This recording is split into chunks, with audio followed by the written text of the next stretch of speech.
Grow Great is a city government leadership podcast with Lisa Norris and me, Randy Cantrell. Each week we share insights, experiences, and wisdom to help you and your leadership grow great. Our website is growgreat.com. So Paul Newman, classic movie, Cool Hand Luke. Paul Newman is the role, he plays the role of Luke. He's Cool Hand Luke. And he's in a southern prison. He's in a chain gang.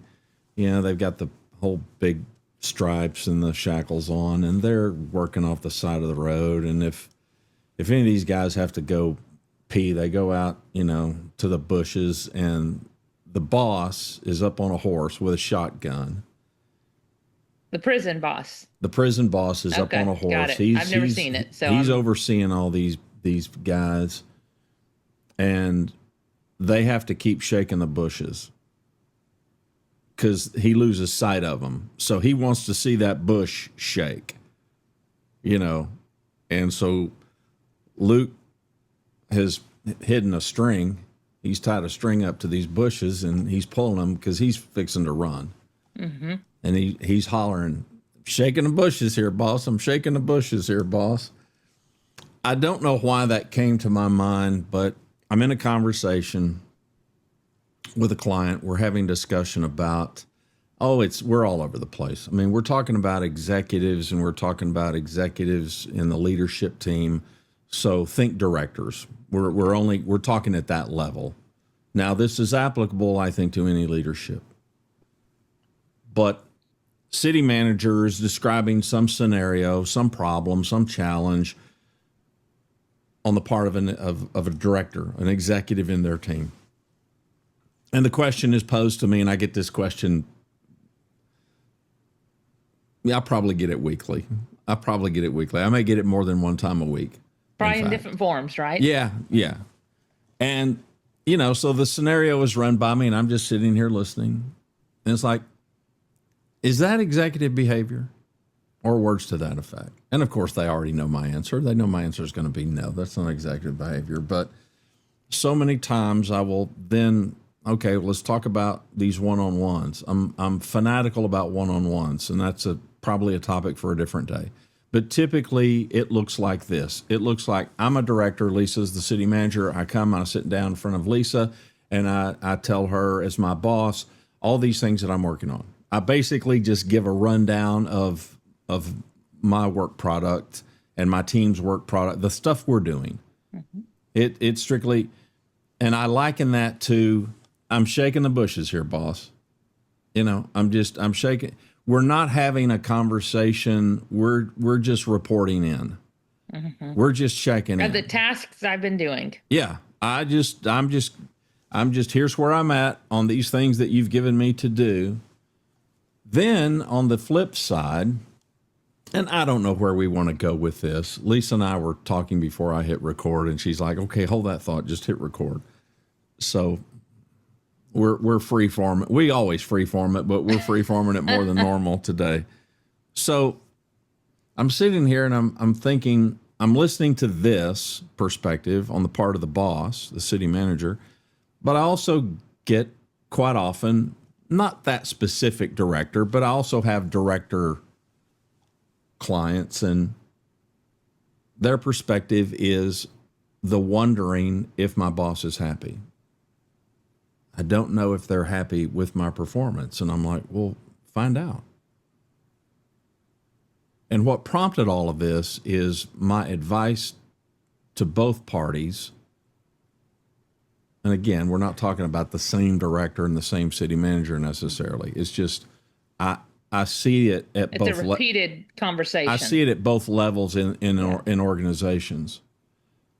Is the difference between talking with and talking at. Talking at being more on the part of the leader, barking out an order, giving some command. On the part of the director, I'm shaking the bushes here, boss. You know, I'm checking in. I'm telling you what I'm doing. I'm keeping you up to speed.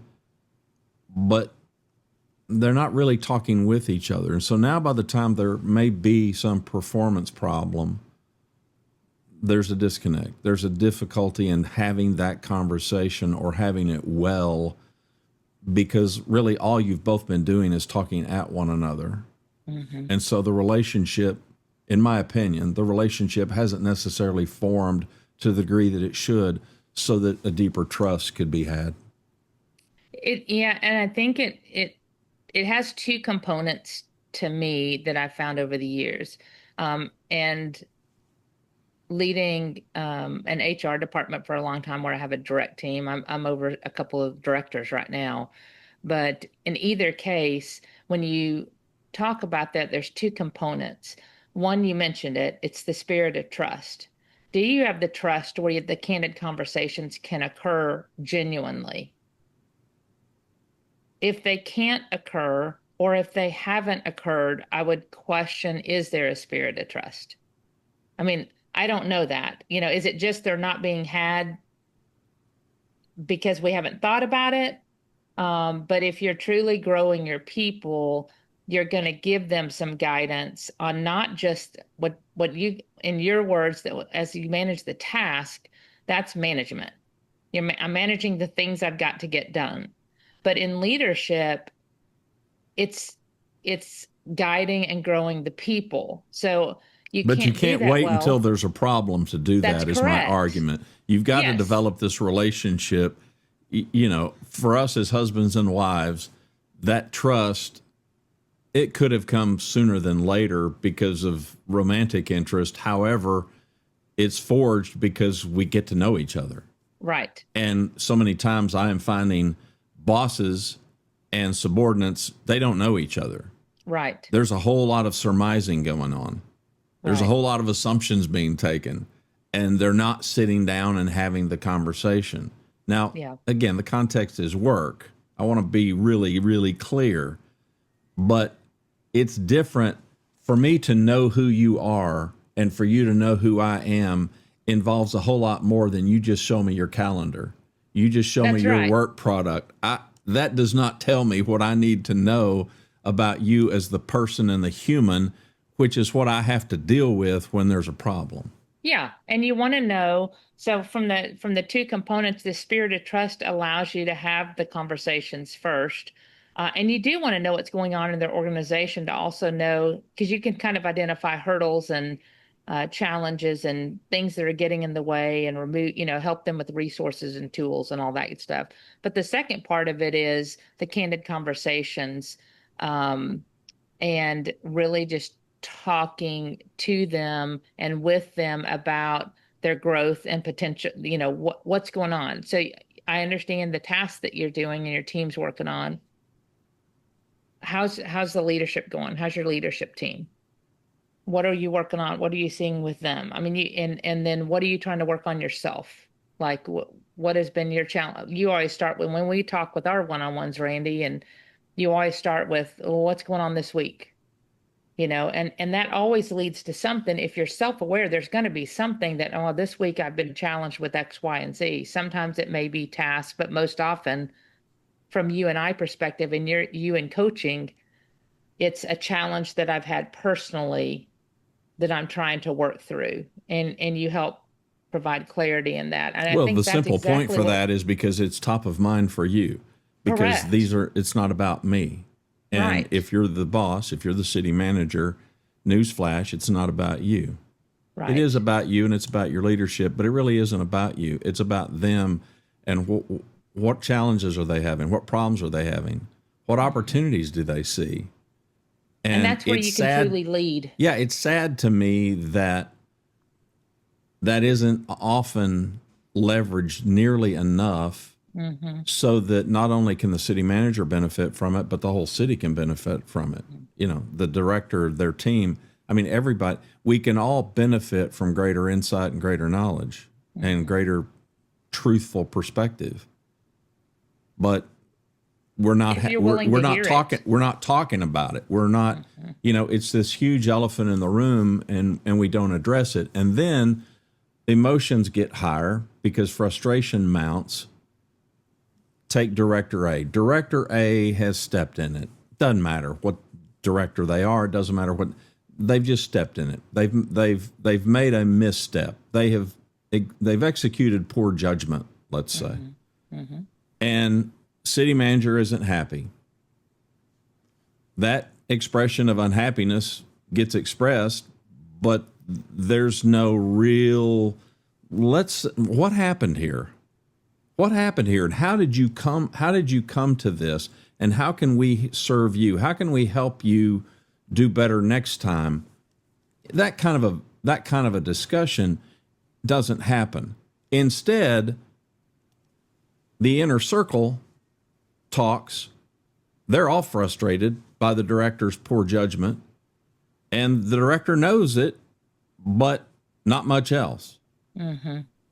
Not much else. I mean, The don't candid know. conversation and the focus on them is left behind. In Well, other words, we know it exists. We know it existed. We're frustrated with it, but it's got to be taken a step further to tell me what happened. How can we avoid that in the future? Like that. Yes, well, and it in was a some misstep. cases, I can What do we tell. do next? In some cases, I can tell you that the director, they know it's a misstep, but they really don't always know how to correct it, and perhaps that's a problem. Perhaps at that level, you should have somebody that, okay, on their own they can figure that out. Mm-hmm. So I take a motorcycle safety course. That's a subject for another day. Yeah, But I was gonna but mention there's a helmet sitting in the chair yeah, behind you. I'm in day one, and this poor guy he drops the bike. The instructor goes over there, has some private conversation with him. I don't know. I know the instructor after a few days to know well enough. Probably had a pretty good conversation with the guy about what happened.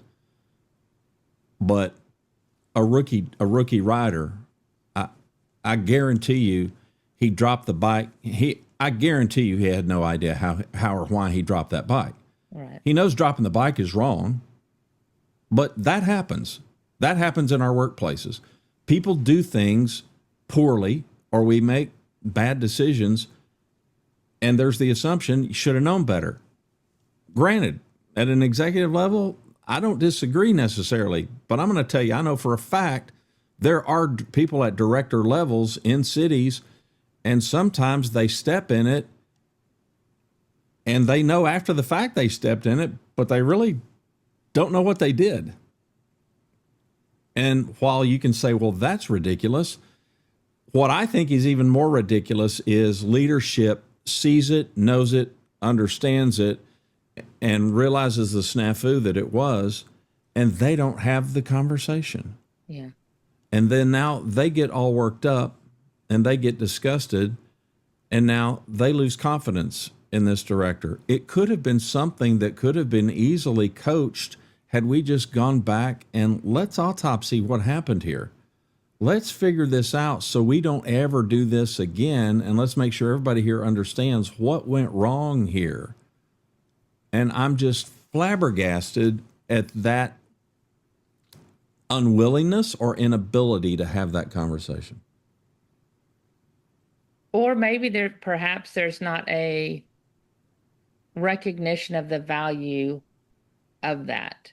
You do have different degrees of leadership, and you would think at our Well, that's level. poor leadership. I know, but I'm saying it. In my You would opinion. think at our level, but there are all different levels of leaders, and you know, sometimes I think you're right, Randy.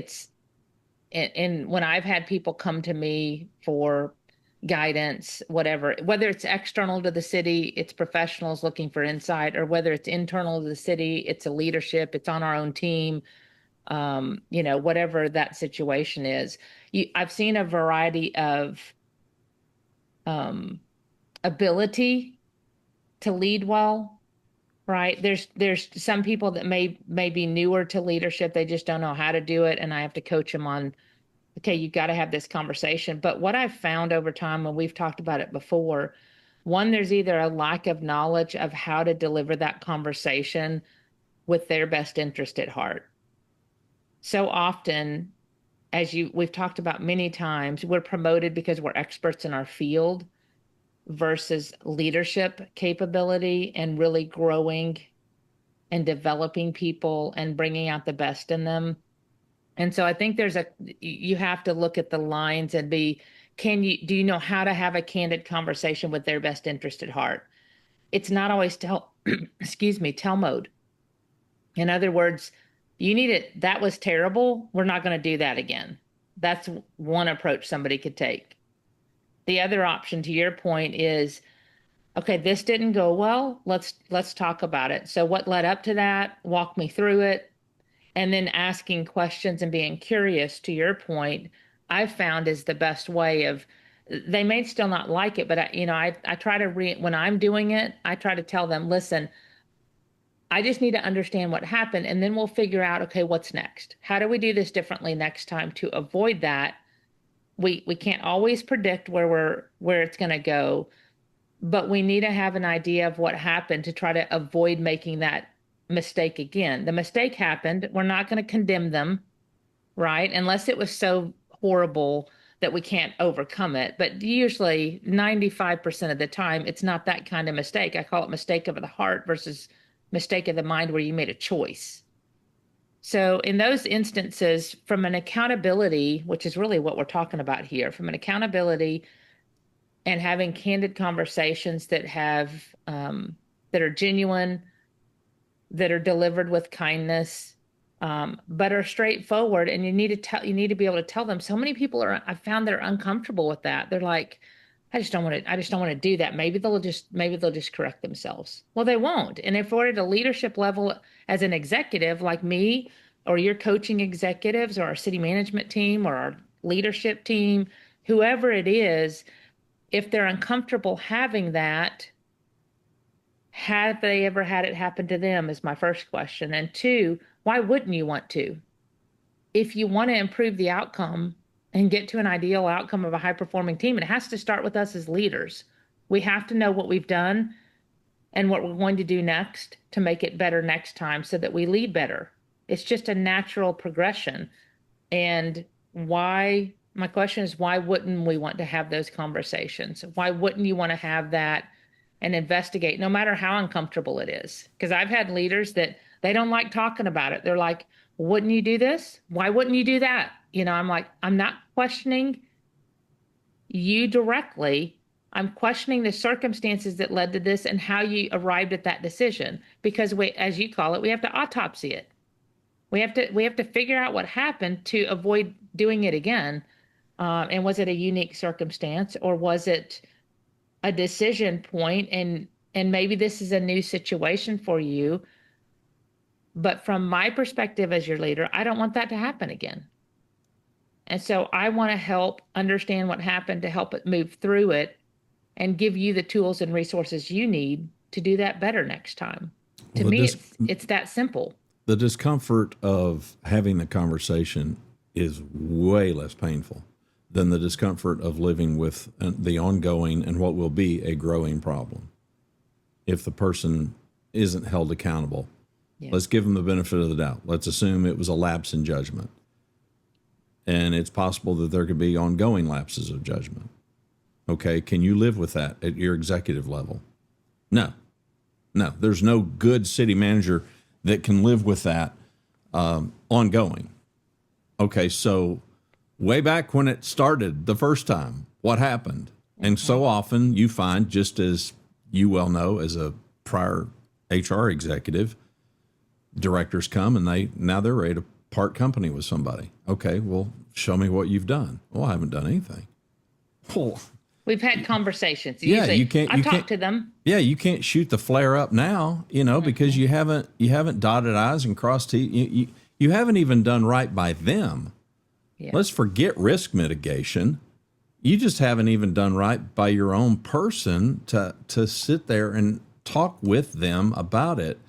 I think the leadership stylistically, who cares? There's all different kinds of styles of leadership, but I'm not talking about that, the hows. I don't think it's that critical.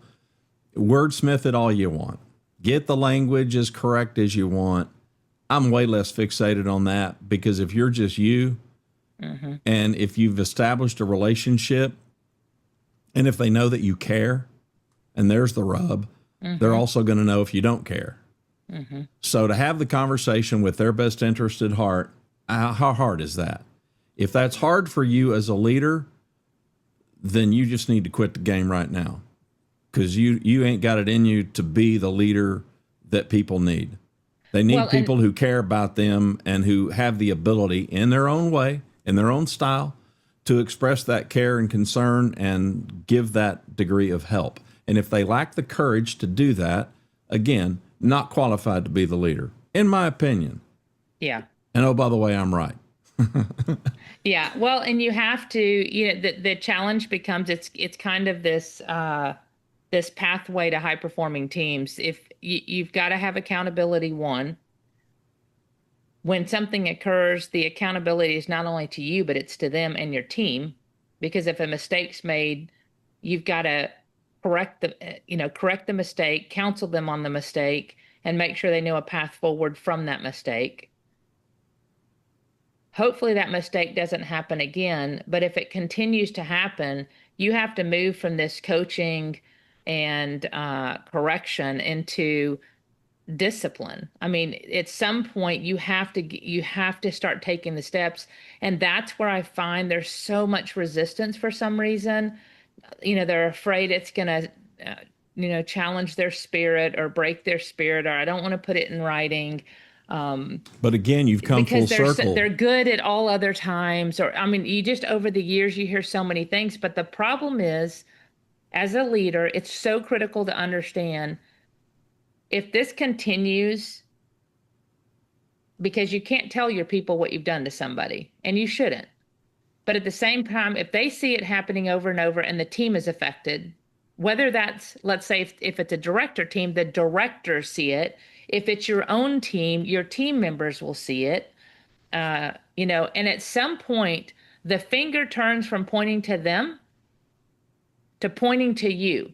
There's a failure in leadership at that point.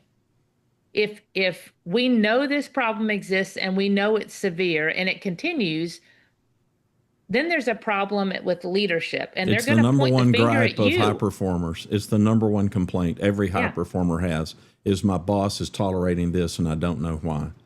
But to your point, coming full circle, the reason the boss is tolerated now they don't want to have the conversation is because they haven't been having the conversation that you have to have before that. Sure. Couples learn to fight because they've had a bunch of conversations before. We get crossways with one another. We get on each other's nerve because we know each other. Mm-hmm. You've got too many leaders with employees.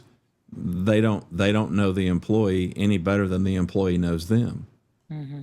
You've got some leaders and they don't want to let their people know them. That's your business. To whatever degree you're willing to be open and transparent, that's totally up to you. And I don't think there's any right or wrong answer. I think everybody just has to roll the way they roll. Me, I'm an open book, don't care. Mm-hmm. Don't care. I mean, I'm not sharing every personal detail, but at the same time, I don't care. Yeah. But that's me. But I think everybody's got to roll the way they got to roll. And I think in the context of you rolling the way that you've got to roll, you've still got to forge a relationship.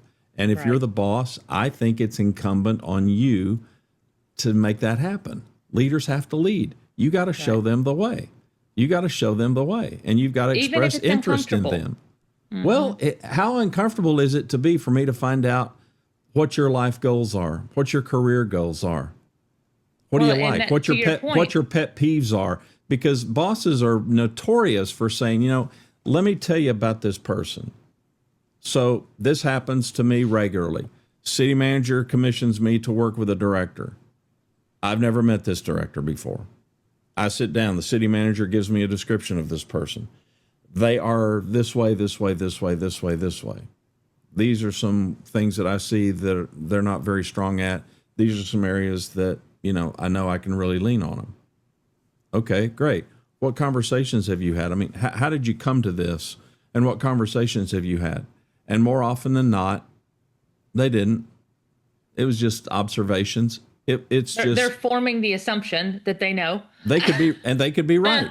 They could be right. It's just interesting. They could also be wrong. Correct. It's just interesting to me how these conclusions come to pass.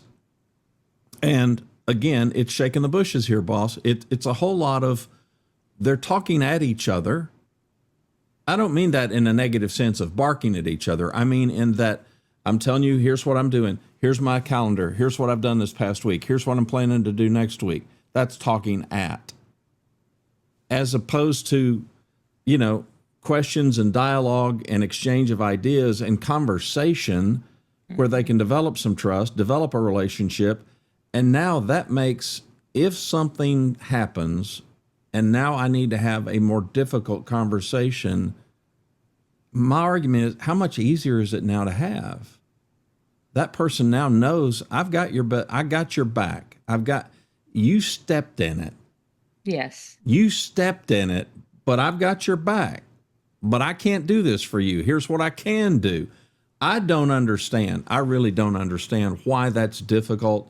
I don't understand why putting that person at the forefront of your service as a leader, I don't get why that's hard. I really don't. I just don't think, Randy, honestly, that people know how to have a candid conversation and know how to deliver it well.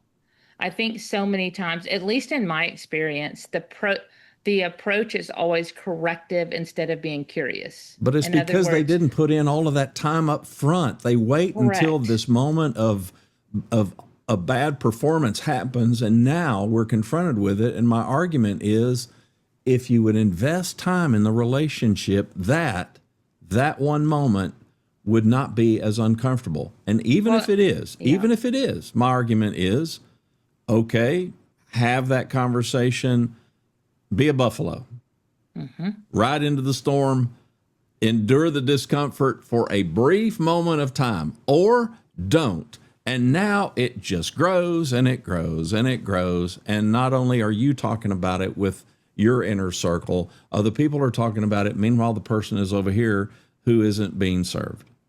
I don't get it. There's nothing about that makes sense to me logically. I think to me, it just really comes down to management versus leadership, accountability, trust, candid conversations. I mean, if all those things aren't, those are all pieces of leadership. Management is just managing the task. Management is just correcting behavior. Leadership is recognizing the person as they are, where they are, and bringing them up, to become better, to reach their goals. It's a focus on them. Management, it's really focusing on yourself and the task. What do I need them to get done? We manage today? the work, we lead the people. That's it's as right. simple as that. Yeah. And I just don't think sometimes people know how to have candid conversations well. They don't know how to invest and focus on their people. It's focusing on the work. But the toll that takes on an organization, I see it every day. It's high. I see it every single day. We can talk about council, we can talk about citizens, we can talk about all the external pressures, and I get it. We can talk about budget. I get it.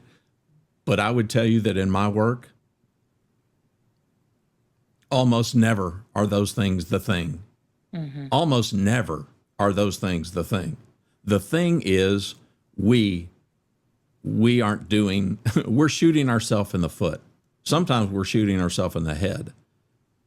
We're suffering organizationally in too many places from self-inflicted wounds that got nothing to do with any externals at all. Right. It's got to do with, I'm going to be bold and this will be my final word. It boils down to just cowardice. It's just cowardice. We're just cowards to do what needs to be done. And probably I would have to back up the bus a little bit. It's cowardice that is predicated on we don't care enough. I don't care enough about you to correct you. I don't care enough about you to make sure that you're a spectacular director or whatever your role is. If I'm above you in the org chart, I don't care enough. And I need to learn to care enough. I need to figure out that that's the game. The game is building and maintaining a high-performing organization. And I can't do it because when I refuse to face the music, as I should, I'm going to start losing high performers. And then the lament is it's a chorus. I can't find good people. No, because you lose good people. Because you're running good people off, inadvertently perhaps, But because of a lack of leadership, when we think it's all about subject matter expertise, and I don't know of a city that is not filled with subject matter experts. They all are. But they aren't all filled with great leaders. Mm-hmm. I can find subject matter experts. I can find technicians and people that really, really know their stuff. That's the work. I can find people that can manage the work, and they can do it bloody well. Right. But that doesn't mean that they can lead people. Doesn't mean that they can rally a group of people that can move the machine in a specific direction that we need to move. I don't know. So many of these things, my frustration, and it's coming through, I know, and it's not frustration, it's more passion of just, I so desperately want people to get it and to see these are fixable problems. These are really fixable problems. These are highly educated, well-trained, in most cases, well-meaning people who I'm just figuring out listen, I'm a product of the old heads in my life, and now I'm just trying to fulfill that role, now that I'm an old head, to do it for another generation or another 2 or 3 generations of people who just didn't have the advantage that I had with some crusty old people who you learn over time, you know what? I mean, why did they do that? Mm-hmm. They did it because they didn't want to see me fail. Pure and simple. And sometimes the delivery was gruff. Didn't matter. Mm-hmm. It didn't matter. Point well made. You saved me from myself, and I needed it. Mm-hmm. And I feel like I'm a high performer. And so I look at some other people and I'm like, are they a high performer or not? Don't know.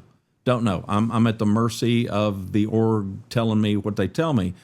But I happen to believe that we want to come to work every day and we want to do good work. Mm-hmm. Do we all want to do our best? Maybe not, but I don't know anybody that wants to come to work today and suck. Everybody wants to come to work, and I want to do good. The number of directors that pose the question to me on a regular basis, wondering whether or not their boss is happy with them, is mind-blowing. And it's like, how do you not know that? How do you not know if your boss is happy with you or not? I mean, it just says something about the leadership gap that's out there. So I know for a fact people are craving it. I also know for a fact that high performers absolutely crave hard coaching. They crave high accountability, not just for others. They crave it for themselves because they know how the game works.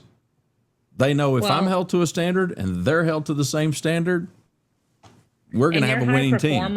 It's so interesting. Your high performers, not only will they crave it, but they're self-aware, and they'll be able to dialogue with you if something doesn't make sense, if they don't understand. On the other hand, either low performers or high egos, where they think they know what's best and they think I'm the best of the best. I've seen it both ways. Then they don't listen at all. They debate you on that you're wrong.